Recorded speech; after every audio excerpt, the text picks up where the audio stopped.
দর্শক, ফরিদা পারভিনকে শেষ শ্রদ্ধা জানাতে তার মরদেহ নিয়ে যাওয়া হয়েছে কেন্দ্রীয় শহীদ মিনারে। সেখানে আছেন আমার সহকর্মী আহমেদ তৌকির। তৌকির, ফরিদা পারভিনের প্রতি শ্রদ্ধা জানাতে কারা কারা এসেছেন এবং মরদেহ কখন নাগাদ কুষ্টিয়া নেওয়া হবে? ছোঁয়া, একটু আগেই কিন্তু আসলে এখান থেকে ফরিদা পারভিনের মরদেহ কিন্তু নেওয়া হয়েছে আসলে ঢাকা বিশ্ববিদ্যালয়ে কেন্দ্রীয় মসজিদ প্রাঙ্গণে। সেইখানে জানাজা শেষে আসলে তাকে নেওয়া হবে হচ্ছে কুষ্টিয়াতে। সেই কুষ্টিয়াতে বাবা মার কবরের পাশেই কিন্তু দাফন করা হবে। এখানে আমরা যতদূর দেখলাম শহীদ মিনারে আসলে বিভিন্ন সংগঠনের নেতাকর্মী বা তার সহকর্মী স্বজন সবাই এসেছে, অনেক সঙ্গীত শিল্পীও এসেছে। কিন্তু আসলে এই যে বিরূপ প্রক্রিয়া, বিরূপ যে প্রকৃতি, সেই প্রকৃতির মাঝেও আসলে অনেকেই তার শ্রদ্ধা জানাতে কিন্তু এসেছে।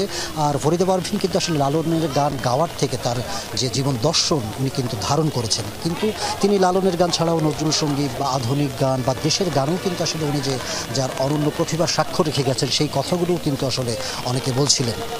আর একজন ফরিদা পারভিন আসলে সহজেই তৈরি হওয়া যায় না, সে কথা বলছিলেন অনেকে। তার প্রায় 55 বছরের সঙ্গীত জীবনে তিনি আসলে সঙ্গীতকে আঁকড়ে ধরেছিলেন। আর উনি তার কাজের স্বীকৃতি স্বরূপ কিন্তু 21 পদক এবং তার লালনের গান একটি সিনেমায় ব্যবহৃত হওয়ার জন্য তিনি কিন্তু জাতীয় পুরস্কারেও ভূষিত হয়েছিলেন। আসলে সবার একটাই কথা বলছিলেন যে আসলে এই যে শিল্পীরা একে চলে যাচ্ছে, এরকম শিল্পী হয়তো আসলে আর কিন্তু আসা সম্ভব নয়। আর উনি কিন্তু আসলে দীর্ঘদিন ধরেই যে তার শারীরিক অসুস্থতায় তিনি ভুগছিলেন, সেই অসুস্থতার কারণে কিন্তু শেষ পর্যন্ত আসলে সবার সর্বচেষ্টা কিন্তু আসলে ব্যর্থ করে দিয়ে গত রাতে কিন্তু আসলে তিনি পরপারের উদ্দেশ্যে পাড়ি জমিয়েছেন। তবে শিল্পীর কিন্তু আসলে মৃত্যু নেই, শিল্পী বেঁচে থাকবে তার আসলে কাজে।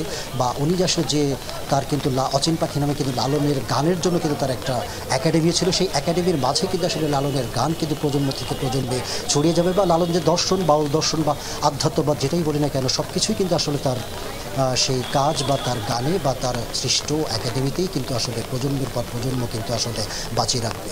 ছোঁয়া, এই ছিল আমার কাছে সবশেষ। জি তৌকির, এবং আমরাও শোকে স্তব্ধ। আপনাকে ধন্যবাদ আমাদের সঙ্গে যোগ দেওয়ার জন্য।